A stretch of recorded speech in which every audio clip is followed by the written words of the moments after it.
everyone, Maichi here, and today we're gonna be playing some more Higurashi. Yay! Okay. Higurashi time! But wait. I can do this. I can finally use this.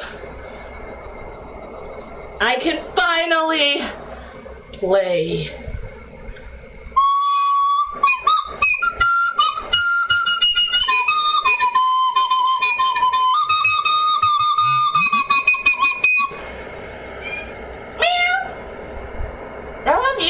I don't know where you are, but I heard you.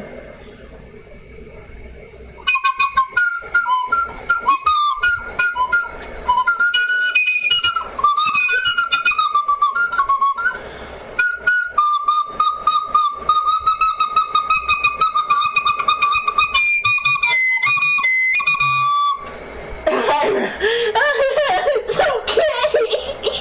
It's okay. It's okay.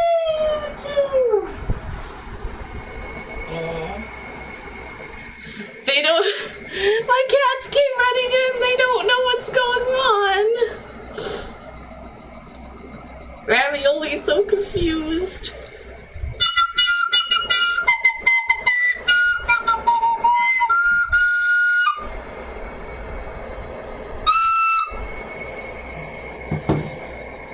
Okay.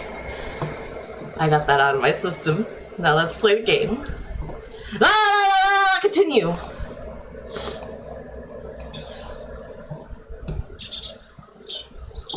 Morning, Ketchy!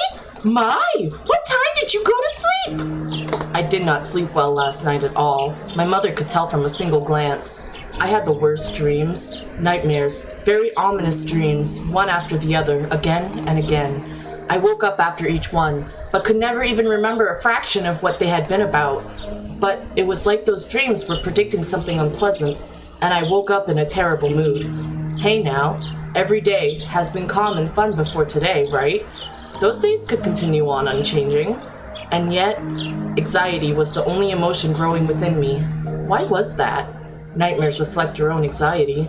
They show an uneasy mind that which you wouldn't admit to normally. Yesterday, I remembered the ominous conversations about Satoshi I had with Shion, Myun, and Rina.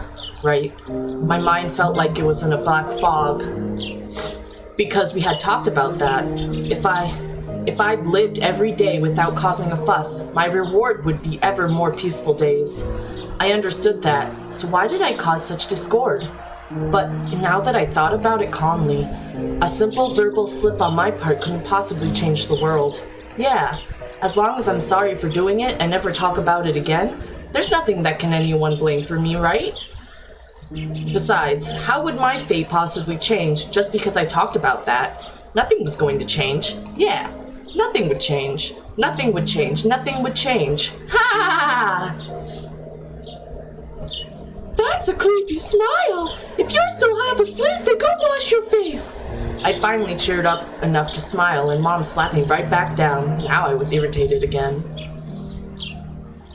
There wasn't much time left before I had to meet up with Rina. I frantically started to get ready to go to school.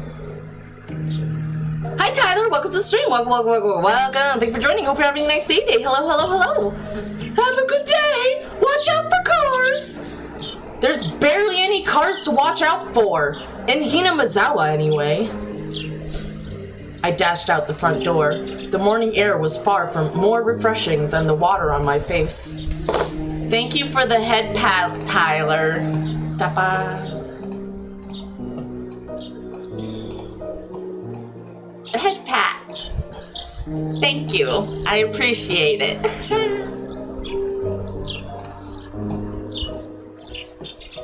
You're welcome, Tyler. Thank you for coming. I appreciate it. I appreciate everyone that comes. Lurkers, people who talk in chat, people who watch my bots. That's what they're called. I appreciate it all, and I appreciate all of you. Thank you. That's right, Kejima Bera. If you're sorry enough about it and reflect upon your mistakes, that's enough. Now, let's pull yourself together and get to school, and return to fun, enjoyable days, where everyone laughs, plays, and just has a good time. I'll be nice to Satoko as an apology, too. Yeah. Wasn't I supposed to be her Nini until Satoshi got back? Good morning, Kichi-kun. Rina too looked nothing like she had yesterday when she said that weird stuff. If I could only forget, then I could still act like nothing had happened. So I called out to her with all the energy I could muster. Hey! Morning, Rina! Early as usual today!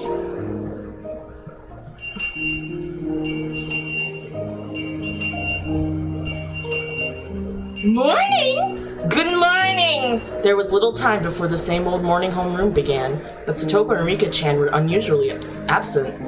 Maybe they went to play somewhere? However, looking over and seeing none of their things, so it looked like they really hadn't come to school. They're almost never late. Rina seemed to be enjoying herself thinking about what their excuse for being late would be. Mion said something nonsensical as well, imagining how funny the reason they were late must have been.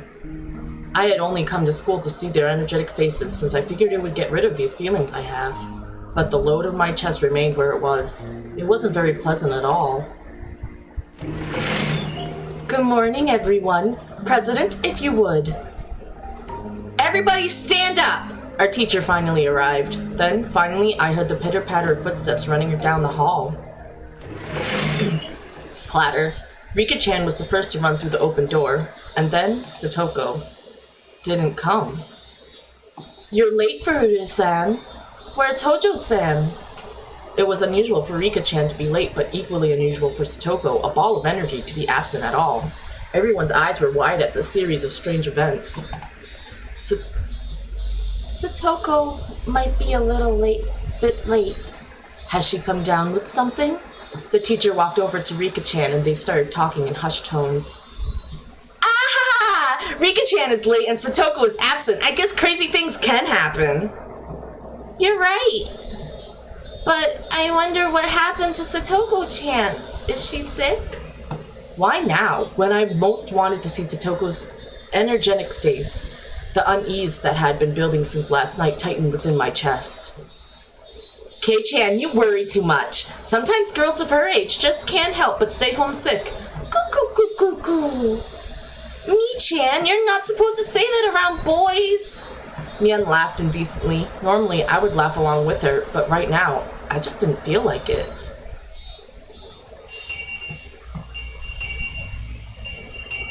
Homeroom ended, and we went to talk to Rika-chan in the short time we had before first period started. Hey, Rika-chan, you looked so sad, so very sad when... Oh, that's fucking... Alright. Hey, Rika-chan, you look so sad, so very sad when getting yelled at for being late. I'll make sure to pet you today. I was very aware of my gloom this morning, so I strove to keep my tone... Oh, that was you? Alright, you were Rina for a second. I petted Rika-chan's head the same way she always did, but she didn't cheer up at all. What happened to Satoko? Did she get sick? For instance, she got a fever from playing around too much yesterday. Hi, welcome to the stream. Welcome. Thanks for joining. Hope you're having a nice day. Hello. Funny alien is returned. If that had been her response, I would have accepted in a flash. But the atmosphere around Rika-chan felt somehow heavy. It was a little weird and actually made my unease worse. Hey, come on! There's certain things you can't talk to boys about. Kei-chan, back to your seat! Mian, acting just like a club president, pulled me back to my chair. Rika-chan's gaze immediately fell back to her desk, and she hung her head gloomily. State of head pats. Because I got head patted. Tyler head patted me. And it's not time to get rid of it.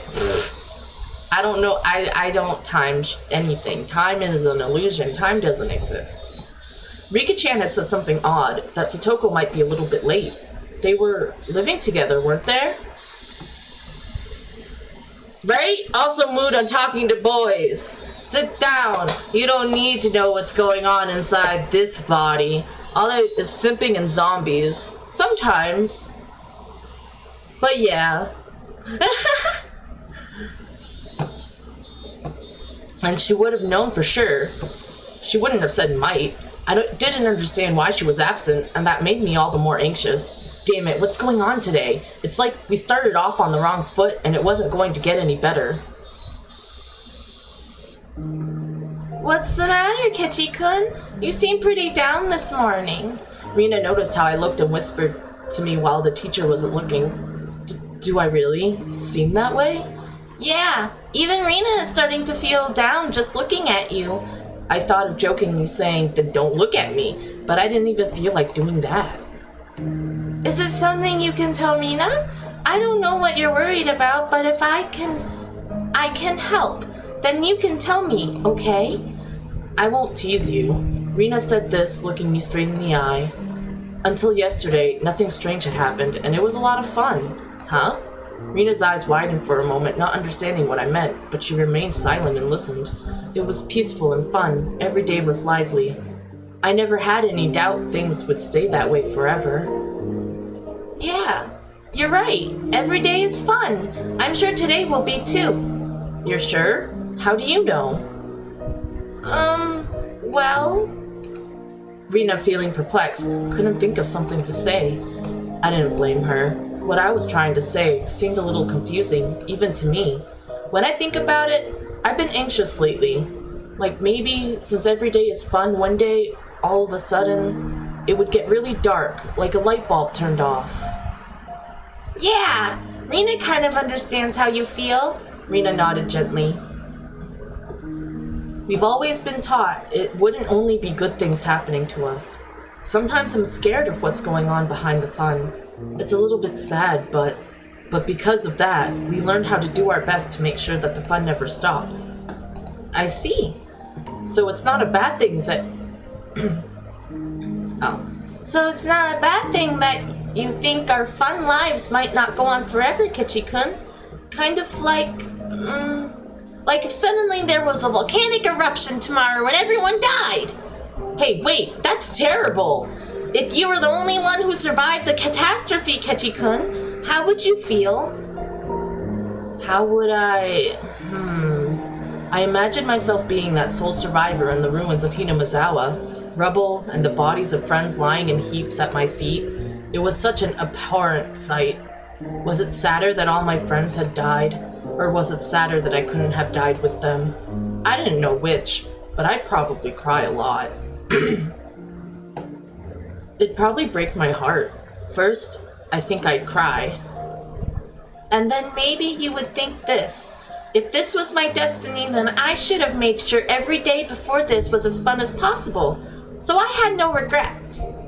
I didn't want to consider such a horrible event to be my destiny, but I probably would think that. The fun times will end one day, and nobody knows when they will. It makes sense to live each day to the fullest so that if it does happen tomorrow, you don't regret anything. Yeah.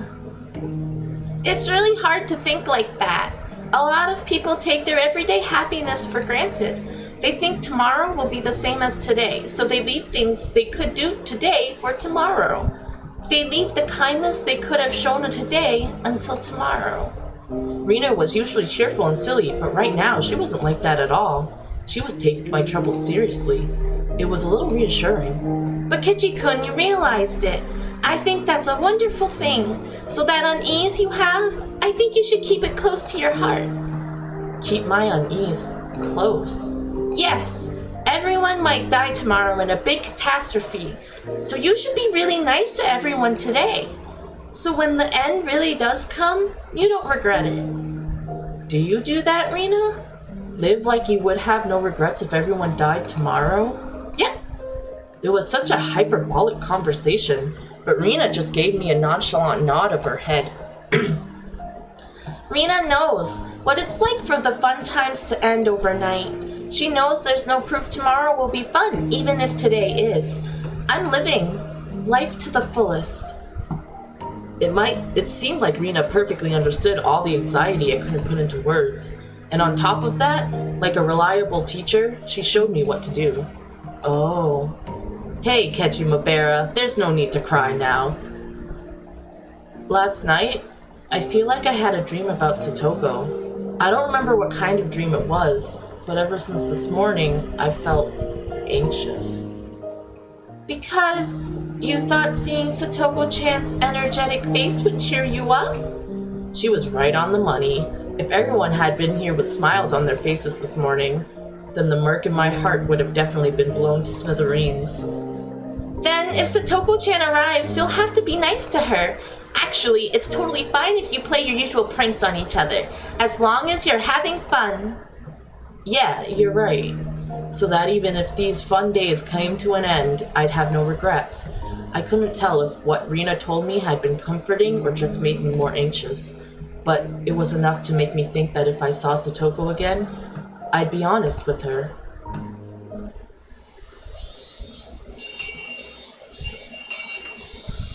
Lunchtime arrived with everyone pushing their desks together like always. Satoko wasn't here. Despite that, we had bento boxes for 5 lined up on our desks. Rika-chan had made a bento for Satoko too. Was Satoko supposed to be here before lunch? Rika-chan was clearly acting strangely.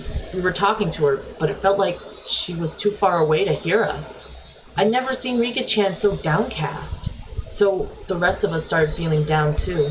Hey Rina, I understood what she said before pretty well.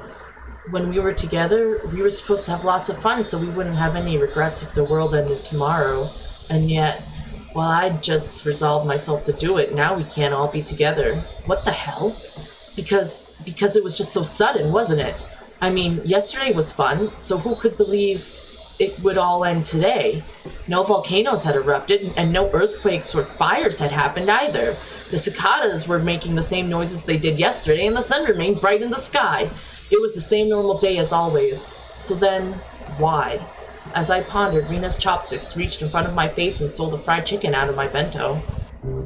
If no one else wants it, Rina will take it. Hee delicious.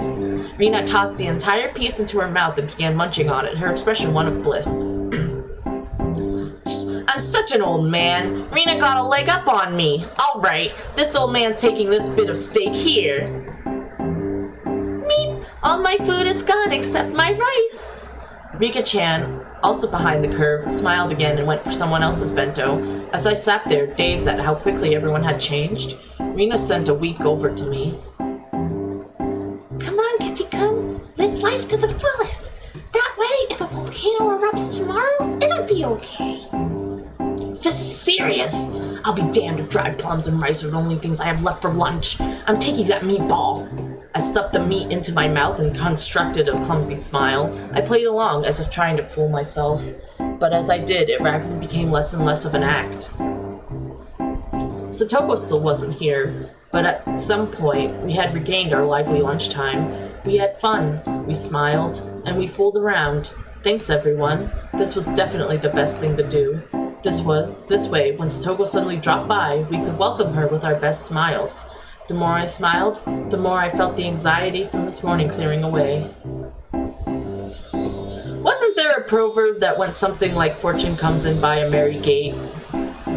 I think so. If it's true, then this old man will roll around the floor laughing 24/7. Rina thinks it's true. If you laugh every day, it'll be fun every day. Rina has a way with words. Then should we try it out? Everyone took a deep breath, then brought their faces together, locking shoulders. And then...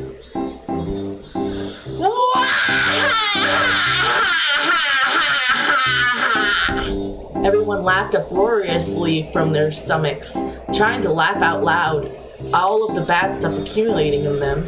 By the time our bento boxes were empty, everyone was right as rain. Bum bum, ba bum bum bum, ba bum bum bum.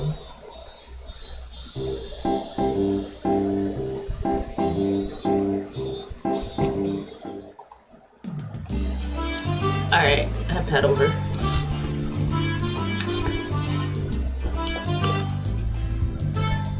Having heard our friendly banter, Tomita-kun and Okamura-kun walked up and timidly spoke to us.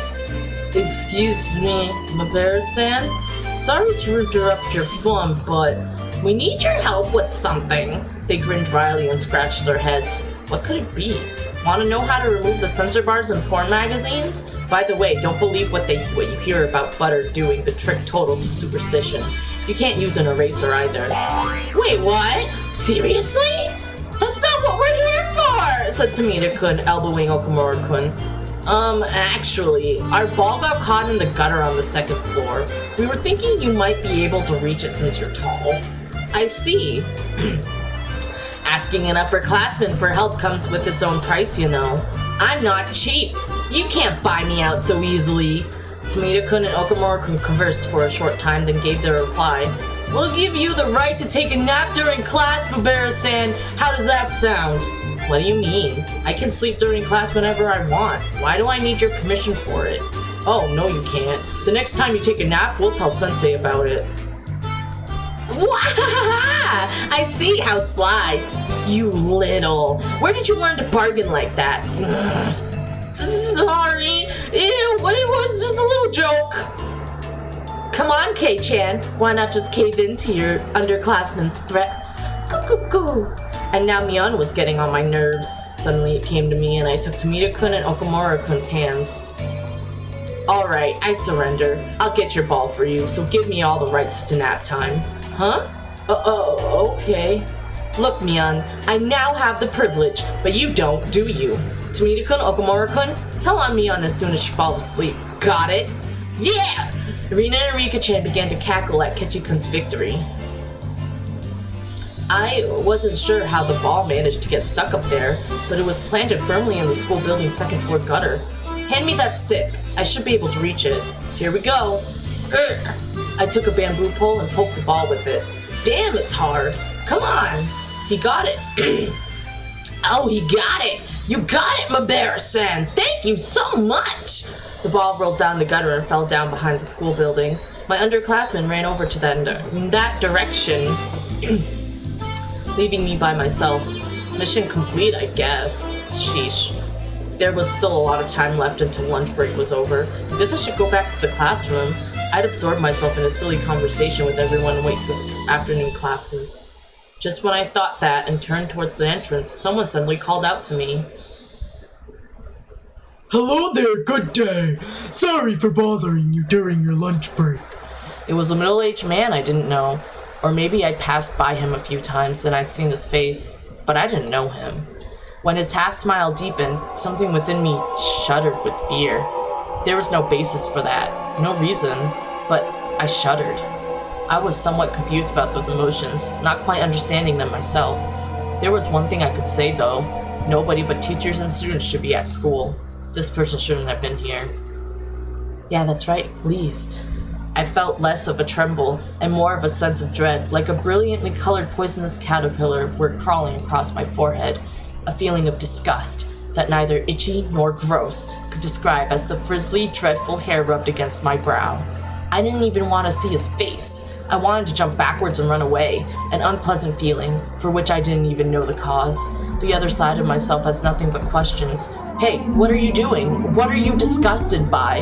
This is the first time you've met him. It's rude to hate someone for no reason. No answers were coming. I held my silence, waiting, a damp sweat running down my forehead. When he saw that, Oishi thought maybe he was being intimidating and gave me a relaxed smile. Oh, please excuse me. I'm no one suspicious, I assure you. Nufufu, I'm Mooshi from the Okonomiya Police Department. Wait, where did I put my card? Huh? What? This is... what? He fished through various pockets and finally found his police ID and showed it to me, grinning dryly. He may have been trying to use those clumsy-seeming actions to ease my anxiety, but I could definitely say it didn't work. Why was I so nervous? There was a reason, of course. If I wanted today to be the same as before, then today didn't need someone who hadn't been here back then. The fact that a man who wasn't here yesterday showed up today meant that today would be a different day than those before it. That would mark the end of the fun and happy days. I gulped and erased that ominous conclusion from my mind. Calm down, Kechi Mabera. It's just an old guy who looks kind of perverted and came from the police department. Don't go deciding that the fun times are over.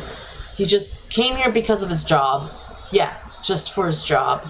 If he's working, then he would normally go to the teacher's lounge, right?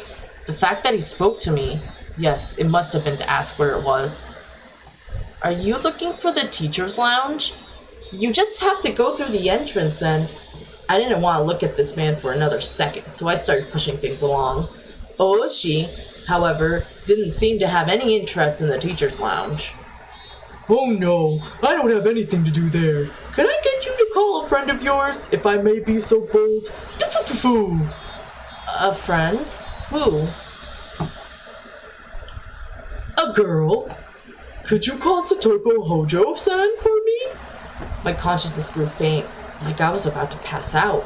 Yes, my anxiety was realized. The dreadful, disgusting caterpillar was looking at me, about to crawl into my ear. Its frizzly, dreadful hair was touching my ear cavity.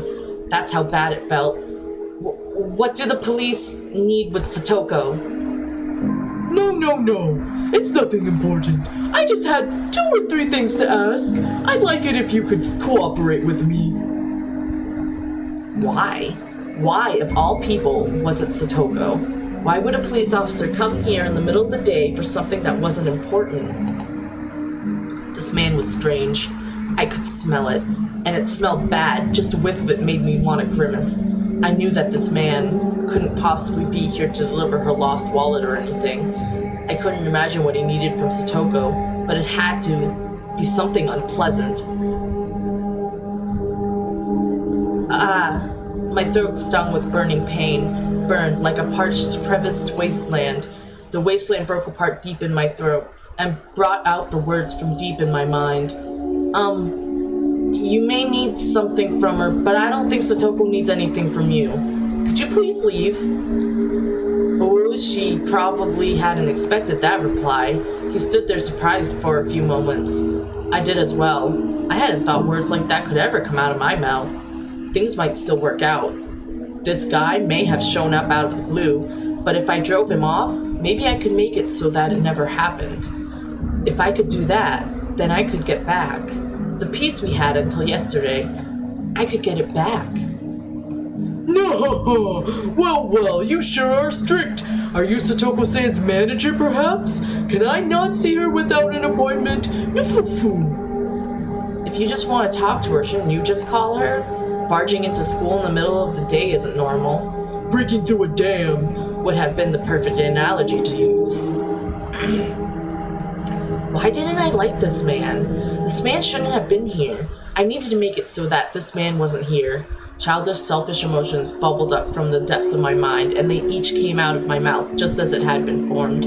Not liking the guy was my own problem, but to say things so bluntly to him? Even I thought I was crazy. Oh, you're the logical sort, aren't you? I'm not too good with people who talk like that. Oh, she grinned and scratched his sweaty throat. Even as if he feigned stupidity, I could tell he was irritated. Hey, Kechimabera, why am I looking for a fight with this old policeman here? It's not like he brought the gift of misfortune with him all wrapped up in paper, right? Right. It wasn't like he had brought a package of misfortune with him and was asking me to sign here, please. Rationally speaking, I understood all that. So then, why was I so... Finally, I outlasted Oishi in our game of silence, and he gave a big sigh. Then he addressed a few of my female underclassmen running around nearby. Oh, excuse me, all of you. Do you have a moment? I'd like to call Satoko Hojo-san if you could. My underclassmen tried to smile and reply, but they noticed the oddly stiff air atmosphere around me and seemed hesitant to give a quick answer. Is she not here? Satoko Hojo-san? Hojo-san, she stayed home today. Stayed home? His face remained smiling, but his tone was clearly one of ill humor. Such conspicuous spite caused my underclassmen, who had answered honestly, to cringe in fear. I see. No! Dear me, I'm quite unlucky. He was smiling broadly, but the way he laughed didn't make me feel better at all. When he noticed that his laughter wasn't getting anyone else to laugh with him, he immediately stopped. So, you girls, could you tell me the name of this boy here? He grabbed the girls by the shoulders so they wouldn't run away and crouched down to address them at eye level. The girls flinched away from the sharp, piercing light in the eyes, and in exchange for their release, they didn't resist and told him my name. I see. Ketchumabara-san, is that it? He said my full name. That was all he said, and yet I couldn't help but shudder. It was like he had grabbed me by my collar, just with those words. Oh, could you be the son of Mabara family I've heard so much about?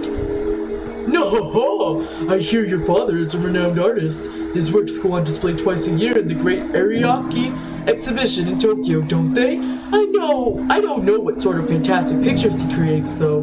Then there's your mother. She seems intelligent, too. I heard she was a high academic achiever. She went to some girls' university, didn't she? It's amazing for someone that age to have graduated from a girls' university. Could your mother actually be the daughter of a respectable family? At least, those are the rumors, and they say she's a cold person because of it. Did you know that? She only went to the very first neighborhood association meeting, right? That's certainly no good. You can't disrespect your neighbors in a place like this. A sense of eeriness slithered up my spine. That was my first experience of true terror. I couldn't believe it felt this terrible. For someone you've just met, to know everything about you already? Oishi clamped onto my shoulders and brought his eyes close to peer into mine. In a place like this, it would be far better not to make enemies, wouldn't it? If not... Ow! Oishi dug into my shoulders with inhuman strength. Then if something unexpected were to happen, you might see some drawbacks. Have you ever heard of karma? It's like how a butterfly flapping its wings can cause a tornado. Creatures born in strange places could come back to you in ways you wouldn't believe. You wouldn't like that, would you? Nobody wants to have a grudge held against them. There's nothing positive about making enemies. What's the matter? Your shoulders are very stiff. Should I give you a massage? See? Feels good, right? What the fuck? Stop it.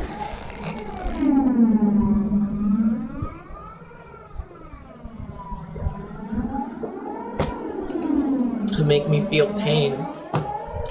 This man wasn't just strong, it was like he knew exactly where to press to make me feel pain. Only 4 or 5 fingers were on my shoulders, and yet the pain made me want to bend over backwards. A few of the girls from my class were pretty shaken up, but didn't seem to want to help me. They weren't sure if they should go call the teacher. As for me, I couldn't take the time to wait until the teacher got here. It hurts. Would you mind leaving things at that? You're hurting him. Behind Oishi-san, someone, to my disbelief, it was Coach. Oh my, if it isn't Dr. Erie, it certainly has been a while since we were last in touch. Discomforted by Coach's sudden appearance, Oishi laughed scornfully. The vice on my shoulders, however, remained as strong as ever. Never mind the greetings. Please, just let go of Mabara-kun. Oishi smiled daringly and glared straight at Coach. He didn't release me in the meantime, of course. I was just thinking of stopping by your place later, Doctor. You always seem so busy and we can never have a good chat. Yes, if you want, I'll chat with you all you like, but please be sure to have a warrant first. After all, otherwise, I can refuse to go voluntarily into questioning. Coach didn't display a shred of weird behavior he'd shown at the baseball game and barbecue. He stared steadily at Oishi and fought so that he would release me. His chances were terribly bad, of course. Compared to the relaxed Oishi, Coach seemed like he was being defeated mentally. It made sense. Coach had a somewhat narrow nature, but Oishi's body was packed with muscles. It wasn't even a contest, but Coach was fighting for me without taking a step back. Beads of sweat formed on his face, and though he paled, he was fighting for my sake. No. Suddenly, Oishi laughed and let go of my shoulders. My body exhausted, I fell right onto my backside. Mabara-kun, are you alright? Mabara-kun, are you alright? Damn it, ow. I rubbed my shoulders where Oishi had latched onto them. The pain for falling over went away quickly, but this pain was lingering. Are you alright, Mabara-kun? This is terrible. Shit, ow, ow. I was just giving him a little massage. Nifufu. Mabera-san, are you over-exaggerating a bit? Boys have got to learn to man up. Foo-foo-foo. I wanted to retort, but I couldn't think of anything witty. Can you lift your shoulders? Are they in pain? If you're really hurt, then you should have a proper checkup. Let's just go to the nurse's office. Coach lent me his shoulder and walked beside me.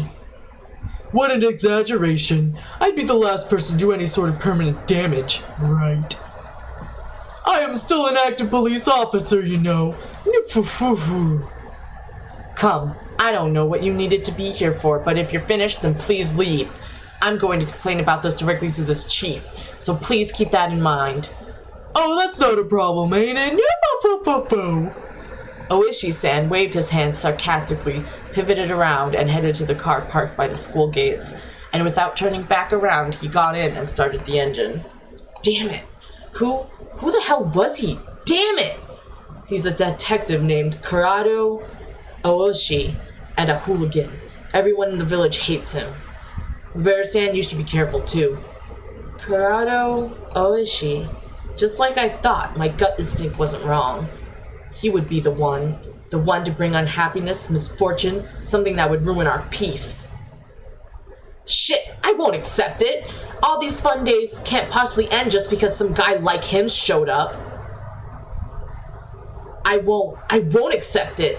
Coach seemed to be familiar with the school, so he brought me to the nurse's office without much trouble. The girls from the class came along as well, looking worried. Our teacher and the principal, having noticed the disturbance, came to see what was the matter. Mabera-kun, what's wrong? Are you hurt? Well, there was this weird man in the schoolyard just now, and Mabera-san... Coach gently interrupted the girls trying to explain. No, it looks like he just fell and twisted something. Bah. I think he's alright, but I wanted to make sure. If it's fine with you, I'll borrow the nurse's office for a bit. Please do, Dr. Erie. The principal gave him a deep bow. It looked like Coach was acquainted with the adults at school. He slid open the doors to the nurse's office, but there wasn't a nurse in there or anything. I figured.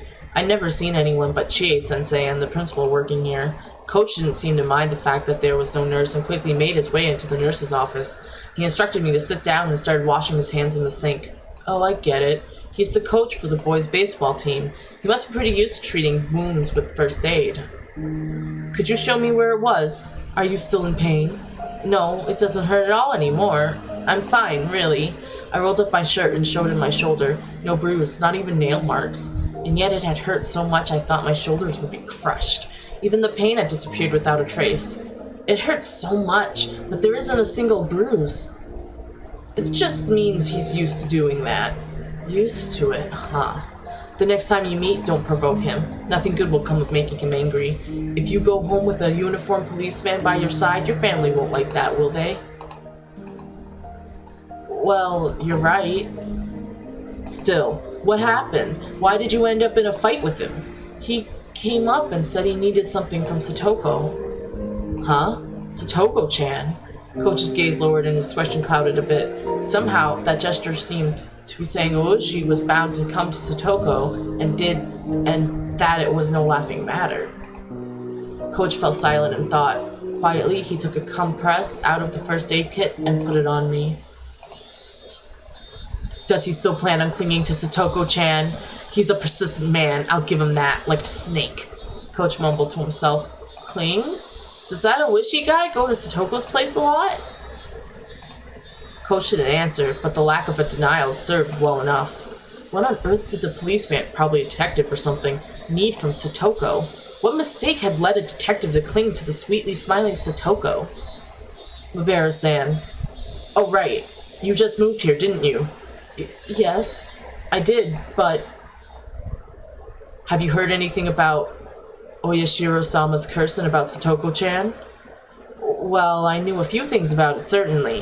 Satoko's parents were damned proponents, and their accidental death was because of the curse. You mean that? Coach smiled thinly and dryly. So you know, he said, dropping his gaze.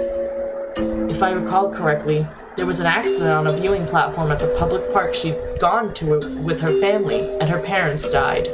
And then it was just big brother and little sister, and then she was with Rika-chan, and when they lost their parents, Satoko-chan and her brother, Satoshi-kun, were given to their uncle and his wife to care for them. Oh, is that so? Their parents died in the accident as Satoshi ran away, leaving only Satoko to start living with Rika-chan. I'd known that much, but this was the first time I heard they'd been brought to their uncle and aunt.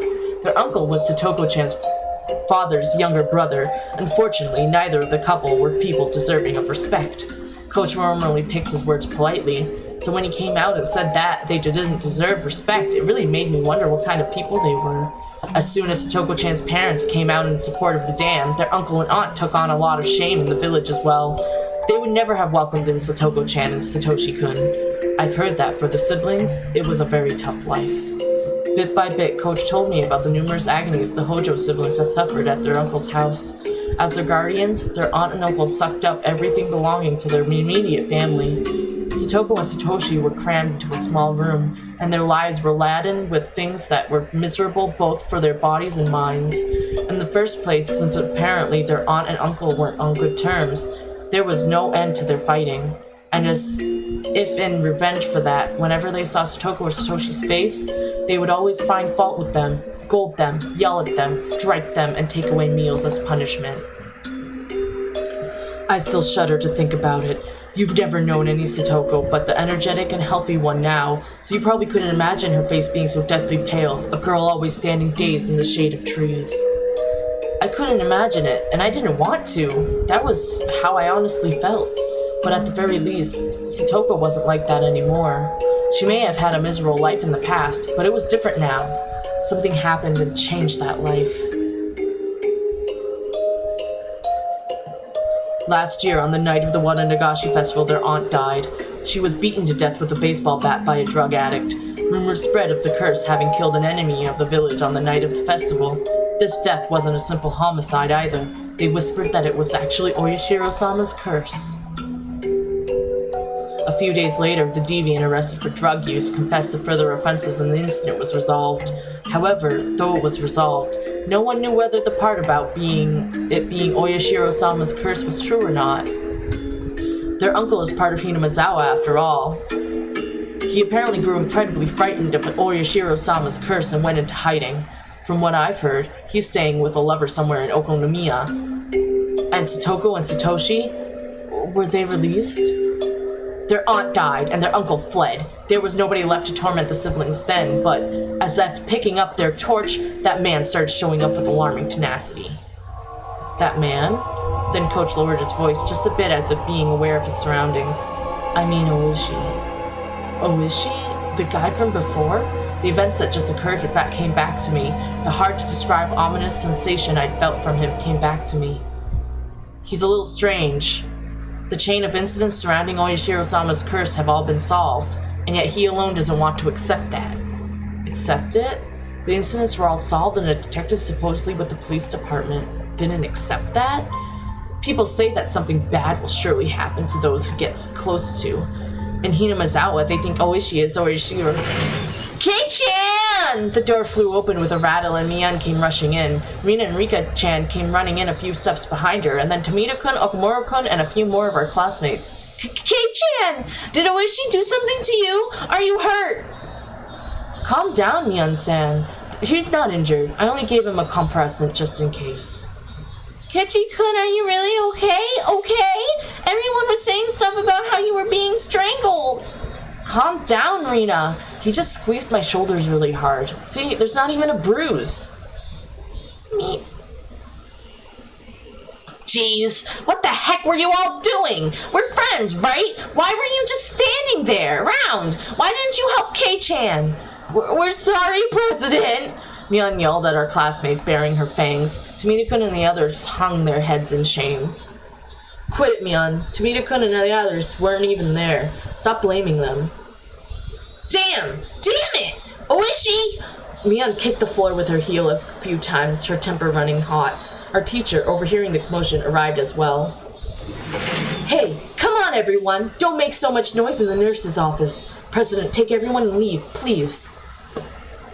Come on everyone, let's get going. Kechi-kun is fine. You too, Mi-chan. Mion was letting her emotions get the best of her, so Rina stepped in instead and led everyone out of the nurse's office. The detective from Okonomiya Station, Kurado Oishi. It looked like the first impression I'd gotten from him hadn't been mistaken. Toko's absence had amplified the vague apprehensions I'd felt since yesterday, and Oishi's appearance basically sealed the deal. Alright, I'll get going. I originally came here for Chie-sensei. So you had something to do here. Sorry for causing you trouble. Don't be so humble, he said. There was a side benefit to all this. I was lucky enough to experience so much of your soft, silky skin, Mabera-kun. Hafu! With the usual, for Coach anyway, parting words, he instead continued. Please excuse me. You weren't wounded badly, but please avoid putting pressure on your shoulders or anything along those lines. If you get a high fever or it starts to swell, contact me right away, okay? I don't think it'll happen, though. Oh, that's right, Coach. Before everyone came in, you were going to say something about what people think Oishi is to Orishiro-sama. As he was about to leave the nurse's office, Coach placed a hand on the door and stopped. Right. They think he's Oyashiro-sama's servant. They're just bad-mouthing him, though. Oyashiro-sama's servant? Do you know about the serial freak death incidents that occurred in Hinamizawa every year on the night of the Wananagashi festival, otherwise known as Oyashiro-sama's curse? What freak deaths? What? Now that I thought about it, I did seem to remember overhearing Mion or someone in class talking about it like a ghost story. On the festival day in June, one person would always die, and another person would be spirited away, but they seem to call it demoning away here. What a fine story that was. I figured they made it up to scare me, but it was true? I don't have any idea who first suggested this, but at some point everyone started calling Oishi Oyashiro-sama's servant. Why? Because the rumors go that he decides to sacrifices for the curse every year. Whenever June came around, Oishi would start paying frequent visits to Hinamizawa, because Oishi had been persistently questioning most of the dead or disappeared people. 4 years ago, it was known that the victim of the dismemberment rumored to be the sacrifice had been seeing Oishi numerous times leading up to the incident. The sacrifices 3 years ago were Satoko's parents. Right before their accidental events, Oishi had apparently visited their home. The one who disappeared 2 years ago was Rika-chan's mother, and again, people know that before she vanished, Oishi had been talking to her extremely frequently. The one who disappeared last year, Satoko's older brother, Satoshi. Satoshi, too, had apparently been approached by Oishi many times before he vanished. And then this time, Oishi is trying to contact Satoko? This isn't a freaking joke. The rumors, Mabera-san. There's just some rumors to that effect. I hadn't said that because of the rumors of Oishi being Oyashiro-sama's servant or is contacting someone foreshadowing who would be the sacrifice that year. It was because the ominous hatred I felt towards Oishi was becoming more substantiated, more real. Today, Satoko, she was absent today, wasn't she? Wait, really? That looked like news to Coach. I had thought he might know why Satoko was absent today, but... Then I'll go get going. You should go back to the others and put their minds at ease. You're right, I will. Clatter. Coach left the nurse's office and headed towards the teacher's lounge. I wonder if Coach is hiding something. I wonder if Coach is evil. I wonder what's gonna happen to Coach. This was a short one. Hi, Lily May Star Smitten. Welcome to the stream. Welcome, and thank you for joining the UFO, and I hope you enjoy your stay. Thank you. But yes, I'm going to call it here. Thank you, everyone, for joining me. I'm sorry that it's so short. But yeah, thank you, everyone, for joining me. I'm sorry that it was short. I hope to see everyone again soon. Thank you. Bye-bye for now. Bye-bye.